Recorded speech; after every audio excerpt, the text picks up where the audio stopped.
अस्सलाम वालेकुम। आप देख रहे हैं खरीबात लुकमान के साथ। मेरा नाम मुबशर लुकमान है। पीर से जुमेरात आपके लिए एक नया प्रोग्राम लेके आते हैं। आज का प्रोग्राम जो है वो बहुत अहम है और उसके लिए मैं ख़ास अपने मेहमान लेके आया हूँ। लेकिन सबसे पहले मैं आपको बता दूँ कि प्रोग्राम के दौरान मैं आपको आज नादिया ख़ान को और वीना मालिक दोनों को मैंने एक मैसेज देना है। नादिया ख़ान जो अब जियो टेलीविज़न पर काम कर रही हैं आपके लिए, और वीना मालिक साहिबा जो हर जगह काम कर रही हैं आपके लिए भी एक मैसेज मैंने देना है। और वो किस हवाले से है वो मैं बाद में आपको बताऊंगा। लेकिन आपको ये बताता चलूँ कि गुज़िश्ता 4 बरसों में अरबों रुपए की करप्शन में तकरीबन 2500 मुकदमात में कोई पेशरफ्त नहीं हुई है और तफ्तीशी इदारों की अदम दिलचस्पी के बायस अरबों और रुपए का नुकसान हो चला है।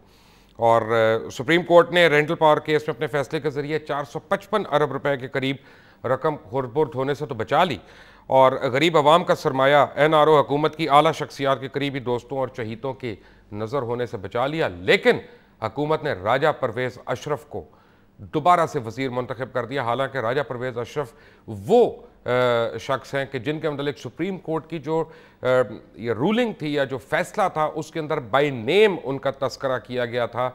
और यानी मैं क्या कहूँ, उनकी करप्शन तो नहीं अब मैं कह सकता, लेकिन बहरहाल वाहिद नाम था कि जो उस डिसीजन में दर्ज था, उसके बावजूद आज वो हो गया।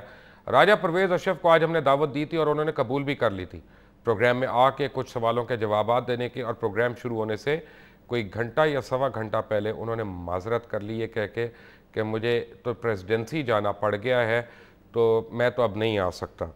कल मैं सोशल मीडिया पे एक बात बता रहा था, बहुत माजरत के साथ, अपना दुख होता है, कई बार मजाक भी आदमी करता है तो मजाक वो भी इंसान को कई बार दुखी कर देता है कि चांद की रोशनी इसलिए शायद नज़र आ रही है कि ये हमारे पेपको और ये वापडा वालों के ज़ेर असर नहीं है, या हमारे रेंटल पावर प्रोजेक्ट वहाँ पे नहीं चल रहे, वरना ये चांद की रोशनी भी खा जाएं। बट इस वक्त मेरे साथ हैं कराची दुनिया न्यूज़ के bureau chief Rehan Hashmi, bureau chief दुनिया न्यूज़ के मुल्तान से शरीफ जोइया, जनाब ब्यूरो चीफ दुनिया न्यूज़ कोयटा से इरफान सईद, और गुलाम मोजुद्दीन ब्यूरो चीफ दुनिया न्यूज़ फैसलाबाद से। और हमें ज्वाइन करेंगे दुनिया न्यूज़ पेशावर के ब्यूरो चीफ सफ़ीउल्लाह गुल भी थोड़ी देर में। लेकिन हर जगह पे एक अफरा तफरी फैली हुई है। इन सारों को आज बुलाने का मतलब ये है कि पाकिस्तान में कोई सूबा ऐसा नहीं है, इस वक्त कोई जगह ऐसी नहीं है जहाँ पे अफरा तफरी ना हो, सरासीमगी ना हो, दहशत गर्दी की लपेट में ना हो, लूट मार गबन की लपेट में ना हो, और वहाँ पे जहाँ पे बेरोज़गारी ना बढ़ रही हो, बिजली का बहरान ना हो, गैस का बहरान ना हो। पूरा पाकिस्तान जो है इस वक्त, पाकिस्तान का हर सूबा किसी न किसी बहरान का शिकार है, किसी न किसी करप्शन का शिकार है। सबसे पहले रेहान हाशमी, जो डेवलपिंग स्टोरी है कराची में, दुनिया न्यूज़ बहुत पहले लेके आया था, लेकिन अब मुझे पता चला है कि उस पर कोई बड़ी अहम पेशरफ्त हुई है कि एयर ट्रैफिक कंट्रोलर्स की हड़ताल जो है वो दोबारा शुरू हो गई है, और सुना है कि मुज़ाकरात जो हैं वो बिल्कुल ठप होकर रह गए। इसमें क्या डिटेल्स हैं आपके पास? देखिए मुबशिर, अभी थोड़ी देर पहले जैसे आपने प्रोग्राम किया था, चंद दिन पहले पूरा प्रोग्राम था एयर ट्रैफिक कंट्रोलर के हवाले से, उसमें गुज़िश्ता कई दिनों से मामला चल रहे थे। लेकिन आज बोर्ड ऑफ डायरेक्टर की मीटिंग जिसमें सेक्रेटरी दिफा नरगिस सेठी साहबा मौजूद थी, DG सिविल एविएशन मौजूद थे, तो इस मीटिंग के दौरान कुछ नुकात ऐसे जिस पर डेड लॉक आ गया था। अभी चंद लम्हे पहले हमारे रिपोर्टर से बात हुई, उनका ये कहना है वो डेड लॉक ख़त्म हो गया। इसी दौरान जब ये मीटिंग हो रही थी तो एयर ट्रैफिक कंट्रोलर के जो लोग थे वो अंदर मौजूद थे, वो मीटिंग कर रहे थे। इसी दौरान कुछ लोग हैं जो कॉन्ट्रैक्ट मुलाजमीन हैं सिविल एविएशन के, वो भी वहाँ पहुँच गए थे, और गुज़िश्ता 2 घंटे से ज़ायद जो नरगिस सेठी साहबा हैं सेक्रेटरी दफ़ा वो मौजूद रही अंदर, वो मैसूर हो गई। लेकिन अभी भी पता चला है थोड़ी चंद लम्हे पहले कि मुज़ाकरात कामयाब हो गए। 2 उनके अहम नुकात थे, जिसमें सैलरी, उनके जो अब उनकी सैलरी में इजाफा किया जा रहा है, उसके साथ साथ जो उनके मुलाजमी के ग्रेड थे उनको अपग्रेड किया जा रहा है। जो अहम मसला था वो लगता है कि अब हल हो गया। लेकिन जो दुनिया न्यूज़ की काविशें थी, जैसा आपने पूरा प्रोग्राम किया था, वो जो कराची में पूरे मुल्क भर में एयर ट्रैफिक कंट्रोलर का सिस्टम जो जाम होने जा रहा था और फ्लाइटें रुक जाती, वो बड़ा बुरा असर पड़ता है, इंटरनेशनल जो फ्लाइट से रुक जाती। लेकिन अब वो तकरीबन हल हो गया है, और थोड़ी देर में वो मीडिया से बातचीत करेंगे, जो उनके अहदेदारान एयर ट्रैफिक कंट्रोलर के, उनको आगाह करेंगे किन मामलात पे उनकी मुआहिदा हुआ है, क्या उनके जो मुज़ाकरात थे किस हद तक पहुँचे, और डेडलॉक क्यों हुआ और कामयाब क्यों हो गए, और क्या वजूहत थी जो नहीं हो रहा था अब तक। राइट। इरफान सईद साहब, आप दुनिया न्यूज़ कोयटा के ब्यूरो चीफ हैं। आपके होम मिनिस्टर ने वहाँ पे एक बड़ा भौचाल अंगेज़ जो है बयान दिया था कुछ दिन पहले कि यहाँ पे जितने वज़ीर हैं या सारे के सारे किसी न किसी करप्शन में मुलव्वस हैं। उसके बाद क्या रिएक्शन हुआ? क्या लोगों ने करप्शन छोड़ दी या मुतल्लिका वज़ीर ने कोई बयान दोबारा वापस ले लिया अपना? जी मुशर्रफ, जिस तरह आपने कहा कि वज़ीर दाखिला साहब ने एक बयान तो दाग दिया था कि जी वज़रा अगवा बराए तावान की वारदातों में मुलविस हैं, इस हवाले से काफ़ी भौचाल आया। सुप्रीम कोर्ट में भी इस हवाले से बाज़गश्त सुनाई दी और सुप्रीम कोर्ट ने भी इस बयान का बहुत सख्ती से नोटिस लिया और वज़ीर दाखिला से इसकी वजाहत भी तलब की थी। वज़ीर दाखिला ने अपना जो बयान दिया उसमें तो बज़ाहिर ऐसी कोई चीज़ नज़र नहीं आई कि जिसमें कोई वज़रा को आइडेंटिफाई किया गया हो कि ये वज़रा हैं जो इस करप्शन में या अगवा बराए तावान की वारदातों में मुलविस है।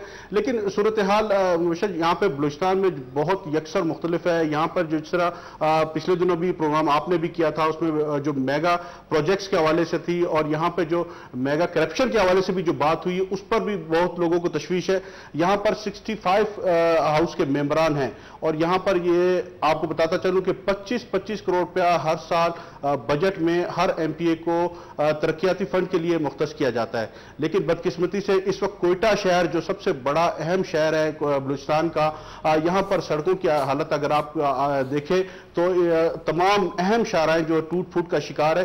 कोयटा शहर में सिर्फ 6 एमपीएज हैं जो मुंतखब नुमाइंदे हैं, जो वजीर भी हैं, लेकिन हालत यहां पर यह है कि 6 एमपीएस का जो 25-25 करोड़ रुपए का जो फंड है, आप 1.5 अरब रुपया सालाना लगाएं, कोयटा शहर में आपको कहीं लगा नजर नहीं आएगा। दूसरी तरफ आप देखें लॉ एंड ऑर्डर की सूरत हाल, लॉ एंड ऑर्डर की सूरत हाल इंतहाई अबतर हो गई है। रोजाना आए दिन टारगेट किलिंग का जो वाकयात जो रुनमा हो रहे हैं उससे एक काफी तशवीश की लहर दौड़ गई है। कारोबारी सरगर्मियां बिल्कुल खत्म होकर रह गई।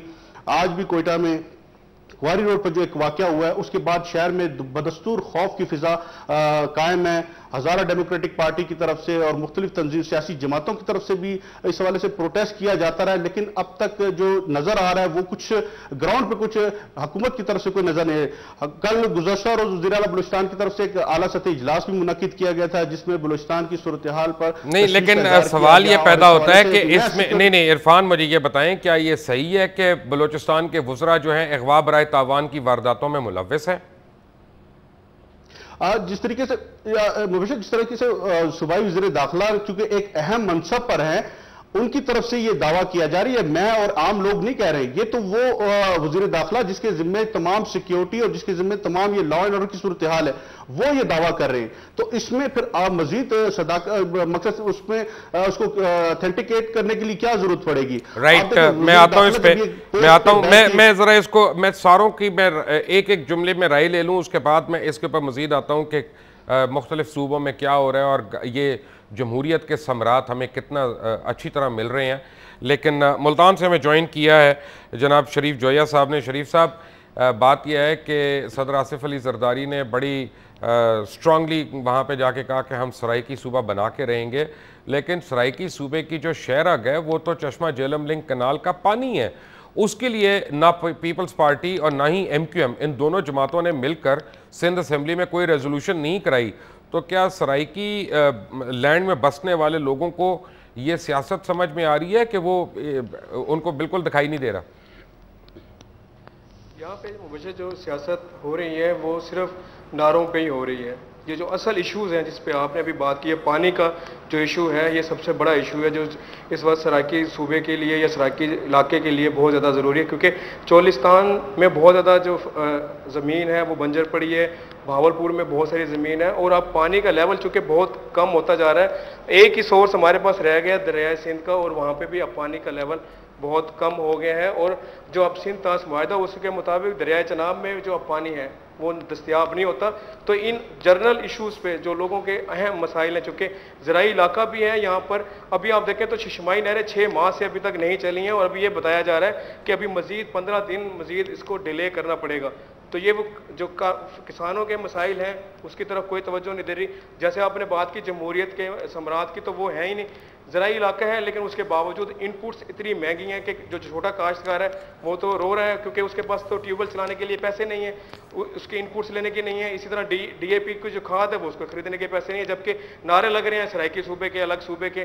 तो ये वो नारेबाजी तो ज़रूर हो रही है, लेकिन अमली तौर पर जो है वो किसान भी परेशान है, शहरी भी परेशान है। उनका ये कहना है कि अगर हुकूमत ने कुछ करना है तो वो फिर करके दिखाए, और जो बुनियादी मसाइल हैं जैसे पानी का जो इशू है इस इलाके का सबसे बड़ा बताया जा रहा है, और ये भी यहाँ पे डिमांड की जाती थी कि कालाबाग डैम जो है वो इस इलाके की बहुत बड़ी ज़रूरत है, बनाया जाए, तभी जो सराइकी इलाका का जो खिता है ये सराब हो सकता है। लेकिन इस पर अभी तक कोई तवज्जो नहीं दी।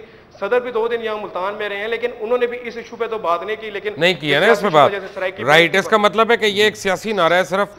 गुलाम मोइनुद्दीन, ब्यूरो चीफ दुनिया न्यूज़ के, मैंने आपसे ये पूछना है कि फैसलाबाद जो है वो तो एक सनती शहर है और पाकिस्तान की एक सलामती का यानी सलामती के लिए बड़ी अलामत समझा जाता है हमेशा से ज़र मुबादला के लिए, लेकिन सिर्फ 2 साल में 32 अरब डॉलर की सरमायाकारी यहाँ से निकाल के लोग बाहर ले गए। और ये जमहूरी हुकूमत के इस 4-4.25 साल के अंदर, तो क्या लोग अभी भी इसी जमहूरियत को चाहते हैं कि लोग किसी ऐसी जमहूरियत को चाहते हैं जिससे वाकई कोई सनतें चल सकें? मुश्ताब, आपकी बात बिल्कुल दुरुस्त है। अब उसी दौर को याद किया जा रहा है जो जमहूरियत से पहले का था। ये बड़ी बुरी खबर है नाजरीन के लिए भी, और हम भी इसको ऐसे ही डिस्कस करेंगे, क्योंकि वजह यह है कि जो फैसलाबाद के लोग हैं उनको बुनियादी हकूक ही नहीं दिए गए। सबसे ज्यादा अहम चीज थी रोजगार। टेक्सटाइल का जो शोबा है ये पूरे पाकिस्तान में सबसे बड़ा रोजगार फराहम करने वाला शोबा है, लेकिन इन 4 सालों में इस गवर्नमेंट ने सबसे ज्यादा इसी को नुकसान पहुंचाया है। टेक्सटाइल का मजदूर है या टेक्सटाइल से 8 जो शोबे मुंसलिक हैं मुख्तलिफ किस्म के, क्योंकि ये कपास की चुनाई से लेकर शुरू हो गया है और फिर कपड़ा बनने और एक्सपोर्ट वैल्यू एडिशन तक जाएगा। तमाम शोबे जो हैं वो पिछले 4 सालों में बुरी तरह मुतासर हुए हैं। मैं अगर फिगर्स कोट करूं तो 4 अरब डॉलर की एक्सपोर्ट जो है वो कम हुई है। तो वैसे साहब ये 4 अरब डॉलर की एक्सपोर्ट बढ़नी चाहिए थी, यानी 10 अरब डॉलर की अगर सिर्फ टेक्सटाइल की एक्सपोर्ट थी तो हुकूमती अदाद-ओ-शुमार के मुताबिक इस साल इसको बढ़ाकर 14 अरब डॉलर तक ले जाना था, जो कंटिन्यूटी से बढ़ती आ रही थी। लेकिन अब जो पिछले साल के अहदाफ हैं, जो 2 साल पिछले गुजरे हैं, वो भी पूरे नहीं होंगे इस साल। और जो बिल्कुल अदाद-ओ-शुमार गवर्नमेंट जारी कर रही है, जो फेडरल ब्यूरो ऑफ स्टैटिस्टिक्स के अदाद-ओ-शुमार हैं कि 2011 में फैसलाबाद में 1 रुपए की नई सरमायाकारी नहीं। राइट। रेहान हाशमी हमारे साथ हैं, शरीफ जोया हमारे साथ हैं, इरफान सईद और गुलाम मोइनुद्दीन हमारे साथ हैं। सफीला गुल हमें ज्वाइन करेंगे, और जब ब्रेक से आएंगे तो आपको बताऊंगा नादिया खान के मुतल्लिक और वीना के मुतल्लिक। और एक बात मैं ज़रूर कहना चाहता हूँ नादिया खान को कि आपने अपने प्रोग्राम में रोलेक्स घड़ी का जिक्र किया था और बड़े आपने हैरानी से परेशानी से किया था। घड़ी तो मैंने भी रोलेक्स पहनी हुई है, लेकिन फ़र्क यह है कि मैं तनख्वाह भी पाकिस्तान में लेता हूँ, टैक्स भी यहीं पे देता हूँ, एसेट्स भी यहीं पे रखता हूँ और डिक्लेयर करके रखता हूँ। मैं छुप के दुबई में नहीं रखता ताकि ना एसेट्स दूँ ना टैक्स दूँ। बट एक ब्रेक के बाद नादिया आपके ही मुताल्लिक कुछ और बताऊँगा। After break, take a break. Welcome back from the break. और ब्रेक पे जाने से पहले आप हमारे ब्यूरो चीफ की बातें सुन रहे थे। रेहान हाशमी, कराची में आज ही एक जो स्टडी कंप्लीट हुई है उसके तहत ये पता चला है कि 40% से ज़्यादा अफराद जो हैं सतह गुर्बत के नीचे चले गए हैं पाकिस्तान में। जमहूरियत के बहुत फल मिल गए हैं इस हुकूमत को और इस मुल्क को और इस कौम को। अब हुकूमत क्या इसको 40 से 50% तक लेके जाएगी अगले 6 महीने में, कि 40 से 38% तक आने की उम्मीद है? देखिए मुबशिर, आपने प्रोग्राम किया कि करप्शन, अब लगता है कि करप्शन का लफ्ज़ जो है बहुत छोटा हो गया है। जो मेगा करप्शन सामने आ रहे हैं और हर आदमी सुप्रीम कोर्ट की तरफ देख रहा है। जो आज प्री बजट सेमिनार हुआ ना, उसमें ये बड़ा इंकशाफ, हौलनाक इंकशाफात हुए हैं, जिसमें कहा गया जी 40% से भी इंतहाई लकीर को पहुँच गया। वहाँ तो इस किस्म की बातें हो रही हैं कि लोग कह रहे हैं कि जी हम पहले अंग्रेज़ों के ग़ुलाम थे, अब कुछ लोगों के ग़ुलाम हैं। तो अब लोगों के गुर्बत का ये हाल है कि उनके घर में पानी नहीं है, बिजली नहीं है, महंगाई बढ़ गई है। तो लगता है हुकूमत अब उनको जैसे लोग भूखा मानने पे तुली हुई है। 40% तो अभी पता चला है, जो माहिरीन कह रहे हैं। अब ये जो आप अगर सर्वे करें ना पूरे पाकिस्तान में, आए दिन कराची समेत मुल्क भर में कहीं ना कहीं मुजाहरे होते हैं। इवन इनका जो सबसे बड़ा जो असर पड़ रहा है ना, वो बच्चों पे पड़ रहा है। कराची में जो मुजाहरे हैं बच्चों पे भी असर पड़ रहा है, बच्चे भी मुजाहरे में शामिल होते हैं। वो कहते हैं जी हम किस मुल्क में रह रहे हैं, किस शहर में रह रहे हैं जहाँ पानी नहीं, बिजली नहीं, ना तालीम नहीं है। तो जिस मुल्क में तालीम और सेहत प्राइवेट इदारों के हवाले कर दी जाए तो वो आप देख सकते हैं वहाँ गुर्बत। लेकिन मुझे ये बताएं कि 12.1 मिलियन रुपया कराची में हर रोज भत्ते की सूरत में वसूल किया जा रहा है, ये सिक्योरिटी एजेंसीज की रिपोर्ट है। इस पे क्या पेशरफ्त हुई है कि इसको किसी तरह काउंटर करना है? नहीं, इसमें पेशरफ्त बिल्कुल ही हो रही है कि इसमें इजाफा किस तरह किया जाए, ये अच्छा। पेशरफ्त आप कह सकते हैं। ये नहीं हो सकता कि कमी हो गई, ये मुझे नहीं लगता, क्योंकि आए दिन बिजनेसमैन भी परेशान है। वो कहता है जी किस किस को मुंह दें, हम किस किस को पैसे दें। इसमें ये ज़रूर हो रहा है कि इसमें कमी तो नहीं है, इसमें इसको बढ़ाया किस तरह जाए। अब आप देख सकते हैं जो आप बात कर रहे हैं करप्शन तो कहा जाता है कि मैं आपको आज का एक बड़ा अच्छा वाक़या सुनाऊँ, आप हैरान होंगे। एक बोर्ड ऑफ रेवेन्यू के सीनियर अफसर ने आज बताया हमें कि बोर्ड ऑफ रेवेन्यू की अपनी ज़मीन है जो सोसाइटी के लिए रखी गई है जाम शोरों में। वहाँ एक जाम शोरों की अहम शख्सियत ने उस पर कब्जा कर लिया है। और गुड गवर्नेंस का ये हाल है कि वो अहम शख्सियत पीपल्स पार्टी की अहम शख्सियत हैं, उनकी मिन्नतें की जा रही हैं। सीनियर बोर्ड ऑफ रेवेन्यू के मेंबर हैं, वो मिन्नतें कर रहे हैं कि प्लीज़ ज़मीन हमें वापस कर दें। उनका जी मैं ज़मीन नहीं दे सकता, आप कुछ भी कर लें। जहाँ गुड गवर्नेंस, करप्शन, कब्ज़ा माफिया इस तरह हावी हो, वहाँ आप किस तरह समझ सकते हैं कि 40% जो गुर्बत की लकीर है वो मज़ीद कम होगी या ज़्यादा होगी, आप अंदाज़ा कर सकते हैं। राइट। सफ़ीउल्लाह गुल साहब, अस्सलाम वालेकुम। गुल साहब, आपको मेरी आवाज़ आ रही है? जी मुबशर साहब, आपकी आवाज़ आ रही है। गुल साहब, कल जो इतना हौलनाक वाक़या हुआ KPK में, जहाँ पे 350 के करीब कैदियों को रिहा करा लिया गया और उसके बाद वो गायब हो गए, उसके मतलब क्या तफसीलात हैं?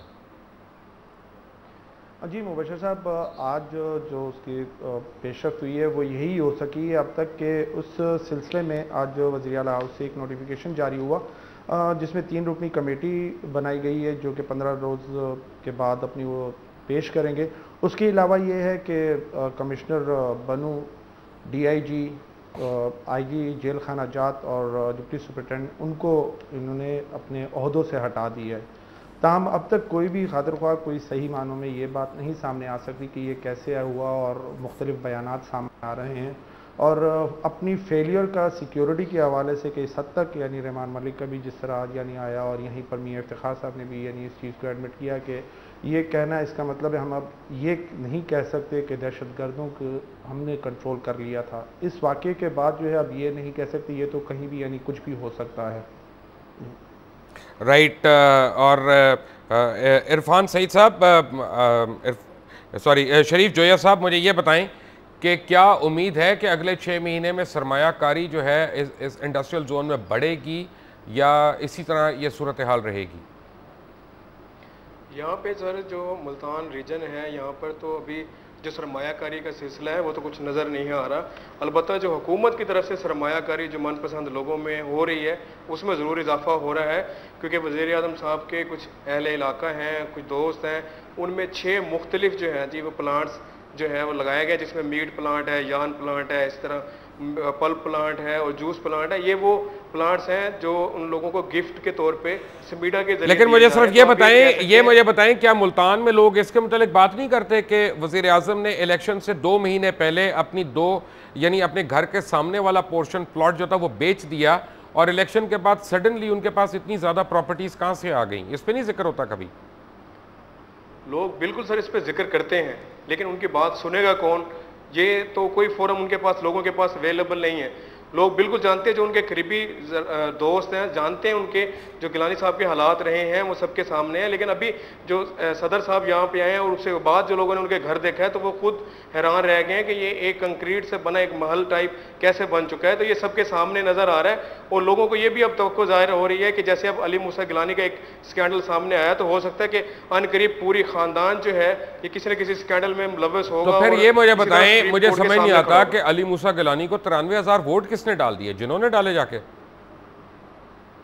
जी ये लोगों ने डाले। इसमें जो चूंकि पहले से बताया ये जा रहा था, नजर आ रहा था कि म्यूचुअल अंडरस्टैंडिंग हुई है, क्योंकि आप उसके मध्य मुकाबल जो उम्मीदवार है अब्दुल गफार डोगर, उसको भी तो देखें जी, वो एक नाज़म लेवल का आदमी था और उसको भी तो 46,000 वोट पड़े, तो उसको किसने वोट डाले? तो ये दोनों म्यूचुअल अंडरस्टैंडिंग से खुफिया हाथ हैं जो इस सारे केस में मुलविस रहे हैं जी। राइट।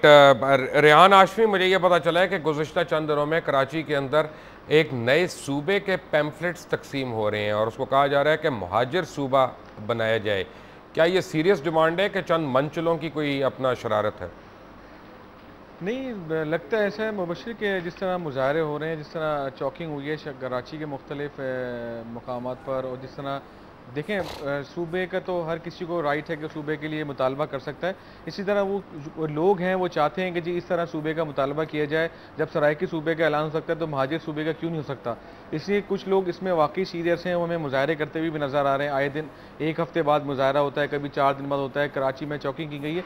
तो अगर ये सीरियस मूव ऐसे लगता है कि हो रही है, और जिस तरह की बातें हो रही हैं, सदर साहब ने इससे ऐलान किया सराइकी सूबे का, उसके बाद जो मफाती अमल है वो तमाम पार्टियों के दरमियान, लगता है कि इसमें भी आइंदा चंद दिनों में मजीद तेज़ी आ जाएगी। इस तरह सराइकी सूबे के लिए बातें हो रही हैं, लगता है इस तरह है कि जो पॉलिटिकल बड़ी पार्टियां हैं वो राइट।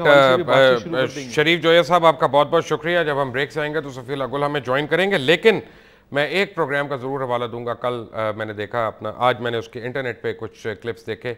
नादिया खान का शो था, उसमें मोहम्मद मालिक भी थे, हामिद मीर भी थे, इफ्तिखार अहमद साहब भी थे। तीनों बड़े काबिल एहतराम लोग हैं। लेकिन इफ्तिखार साहब, आपने उसमें कहा कि चैनल की लॉयल्टी बड़ी ज़रूरी है, तो जिसके प्रोग्राम में आप बैठे हुए थे उसको भी नाम लेके कह देते अगर आप में इतनी हिम्मत थी तो, या इतने आप दलेर आदमी हैं। और मालिक साहब, आप जो सारों को कह रहे थे कि नॉन जर्नलिस्ट लोग जो हैं चैनल्स के मालकान बन गए हैं, तो ये भी बता देना था कि आप उनमें से किस किस के पास मिलने जा चुके हैं खुद गुज़िश्ता चंद महीनों में। और हामिद मीर साहब, आपके मुतालिक ना ही कहूँ तो अच्छा है, बट नादिया का एक पैगाम दूंगा ब्रेक के बाद। Take a break. Welcome back from the break. एक मैंने बड़ा स्पेशल मैसेज देना है। ये आप देख रहे हैं कि ये एक बहुत ही नेक हमारे व्यूअर हैं, और उन्होंने एक चेक मुझे भिजवाया। तारिक मसूद साहब ने अस्करी रावलपिंडी से, और इन्होंने कैश का एक चेक भिजवाया, और ये उन 2 बच्चियों की मदद के लिए कि जिनको हमने टेलीविज़न पे दिखाया था, उनकी आवाज़ सुनवाई थी कि जिनको महंगाई और भूख और अफलास ने इंतहाई मजबूर कर दिया। मैंने आपका मैं शुक्रिया बहुत अदा करना चाहता हूँ तारिक मसूद साहब, लेकिन एक बात आपको मैं बताना चाहता हूँ कि दुनिया न्यूज़ के किसी भी एम्प्लॉई को और दुनिया न्यूज़ को प्लीज़ आप राय रास्त कभी न कैश दें, न कैश का चेक दें। अगर आपने किसी की मदद करनी है तो आप हमसे रब्ता करें, और हम उन लोगों का आपको ख़ुद कांटेक्ट दे देते हैं। आप उनसे डायरेक्टली अगर आप किसी की मदद करना चाहते हैं तो वो करें।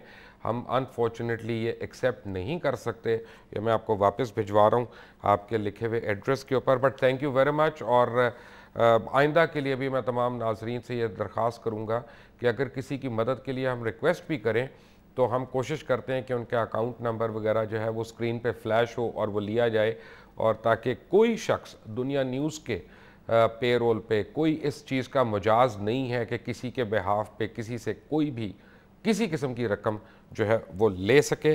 लेकिन रेहान हाशमी आप भी हमारे साथ हैं, और शरीफ जोया साहब भी हैं, सफ़ीउल्लाह गुल और गुलाम मोयुद्दीन भी हैं। गुल साहब, आपको मेरी आवाज़ आ रही है? जी मुबशिर साहब। गुल साहब, मुझे ये बताइएगा कि KPK में जहाँ इतने ज़्यादा दहशतगर्दी के वाक़यात हो रहे हैं, वहाँ तो रोज़मर्रा की ज़िंदगी जो है बिल्कुल मफलूज होकर रह गई होगी पिछले 4 सालों में। जी मुबशिर साहब, अगर हम दहशतगर्दी की बात करें और इस हवाले से अगर देखें तो अब ये 2-3 माह से कह सकते हैं, 4 माह से कि कुछ ज़िंदगी लौट रही है। लेकिन क्या कहा जाए कि गुर्बत और अफलास से तंग आए हुए लोगों का जो है वो दहशतगर्दी से भी एक बहुत बड़ा उनके लिए एक अलमिया बन गया है। अगर हम देखें तो चंद दिन कबल ही, बल्कि 2 हफ्ते कबल, एक मासूम एक स्टूडेंट, एक तालिब इल्म ने सिर्फ इस बात पर अपनी जान ले ली और ख़ुदकुशी कर ली कि उसका यूनिफॉर्म उसको ना मिल सका, और गुर्बत के हाथों उसने ख़ुदकुशी कर ली। आज कल ही की एक बात है कि मुराद नामी एक शख्स जो कि 400 रजड़ में एक नान भाई की एक दुकान पर काम कर रहा है, वो अपने गुर्दा बेचने का ऐलान कर दिया उसने। तो अगर हम ये इस तरह के कुछ और वाक़यात की अगर बात करें तो गुर्बत की वो यहाँ पर कि आप जहाँ दहशतगर्दी की नज़र हुआ ये इलाका, लोगों की अगर कोई सेविंग भी थी तो वो नकल मकानी की सूरत में उनसे गई। जब शहरों में वो पहुँचे और कैंपों में वो आए तो वो उनका क्या हाल हुआ होगा। और जहाँ अगर एक छोटी सी मिसाल एक अगर मैं दूं कि साइकिल की जो 4 साल पहले कीमत थी वो 3 गुना हो गई है। लोगों ने कार से मोटरसाइकिल, मोटरसाइकिल से साइकिल पर प्रेफर करना शुरू कर दिया है। तो ये अगर हाल हो और दहशतगर्दी भी साथ हो तो लोगों का जीना कैसा हो आप खुद ही अंदाज़ा कर सकते हैं। ठीक है। और रेहान हाशमी, कराची में जो गुर्बत है उससे लोग क्या वारदातों की तरफ बढ़ रहे हैं, क्राइम की तरफ बढ़ रहे हैं कि खुदकुशियों में इजाफा हुआ है?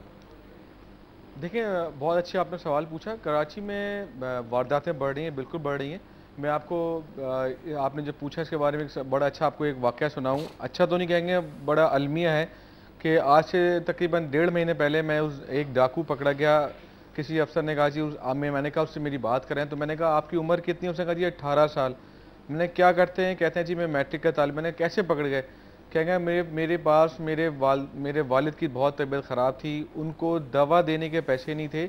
जब मैंने डकैती की कोशिश की तो जिससे मैंने मोबाइल, जब मुझे छीनने उस समझे मैं मोबाइल छीना, उनसे मोबाइल दिया तो मैंने उनको कहा जी मुझे मोबाइल नहीं चाहिए, मुझे 1000 रुपये आप दे दें। मैंने उनको बताया कि जी मैं ये शौकिया डकैतियाँ कुछ जराइम पेशा नहीं हूँ, मुझे सिर्फ अपने वालिद की दवा लेनी है।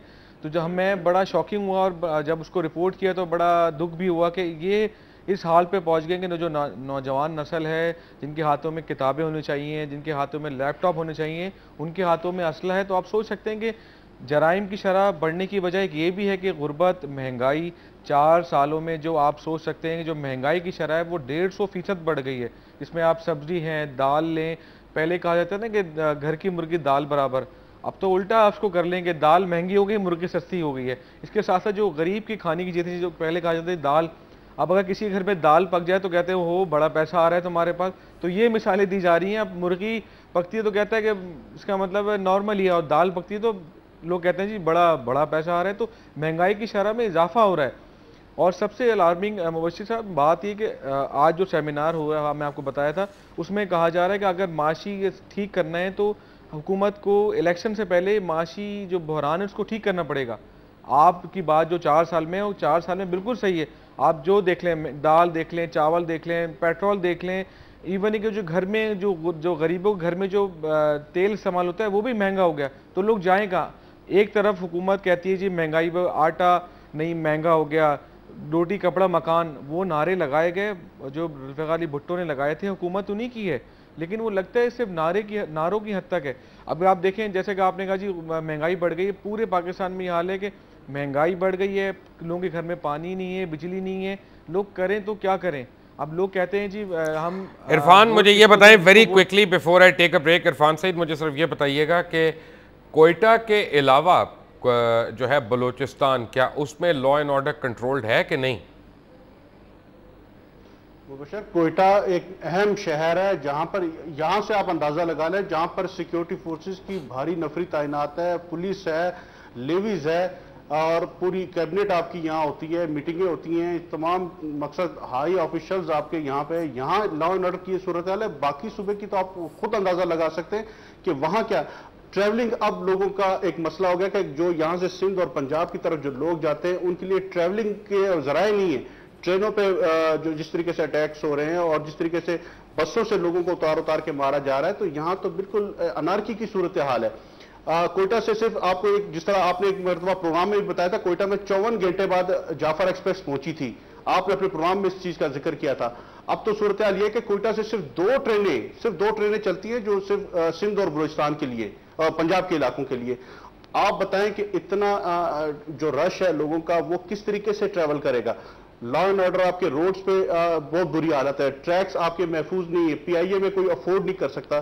कोयटा के शहरी या बलूचिस्तान के शहरी तो बिल्कुल एक किस्म के महसूर होकर रह चुके हैं इस वक्त। इरफान सईद आपका बहुत बहुत शुक्रिया हमारे साथ रहने का। शरीफ जोया आपका भी शुक्रिया। सफ़ीउल्लाह गुल आपका शुक्रिया। जब एक ब्रेक से आएंगे तो आपकी कुछ कॉल्स भी लेंगे मुल्क की सूरत हाल के बारे में कि आप क्या समझते हैं कि लॉ एंड ऑर्डर और मईशत ये जो है क्या अगले 6 महीने में इम्प्रूव होने के चांसेस हैं या नहीं। अपनी कॉल करें इस नंबर पे जो आपकी स्क्रीन पे फ्लैश कर रहा है इस वक्त दुनिया न्यूज़ पे, और आरा से अपनी हमें आगाह करें।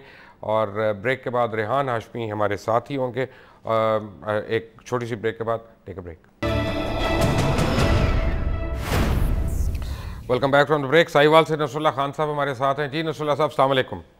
वालेकुम सलाम जनाब। मैं लुकमान साहब, पहले तो आपको वो मुबारक देता हूँ कि आपका प्रोग्राम कम अज कम हमारी तर्जमानी तो करता है हमारे मसाइल की, शुक्रिया। दर्द जो हमें महसूस होता है।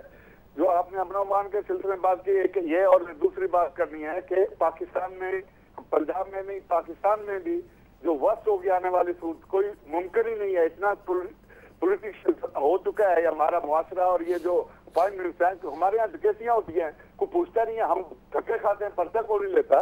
तो इसके अलावा दूसरी बात ये है, ये मुमकिन ही नहीं है कि कोई हालात बेहतर हो जाए। दूसरी बात मैंने ये करनी है कि आने वाले वक्त में ये प्रीडेक्ट करता हूँ कि हर फिरका जो है पाकिस्तान में, हर फिरका मुसल्ला हो जाएगा। जो हमें नजर आ रहा है ना, ये है कि आने वाले वक्त में जो फिरके इस वक्त गैर मुसल्ला है वो भी मुसल्ला हो जाएंगे, और ये महज गवर्नमेंट की मेहरबानी से होगा।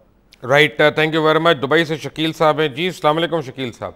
जी वालेकुम सर जी, कैसे हैं सर जी? मैं अल्लाह का शुक्र जी, अल्हम्दुलिल्लाह। अल्लाह ताला आपको अपने हिफ्ज़-ओ-अमान में रखे सर जी। आमीन आमीन। सर मैं एक सवाल करना चाह रहा था जी। तकरीबन 3-4 महीने पहले मैंने अपने वालिद साहब को बोला, मैं दुबई से बात कर रहा हूँ जी। वालिद साहब को बोला जाके फैसलाबाद से मुझे डांगरी बनाने के लिए फैक्ट्री बनानी है रावलपिंडी में, तो डांगरियों के लिए मुझे फैब्रिक चाहिए फैसलाबाद से, डांगरी बनाने के लिए कहीं से भी अवेलेबल हो।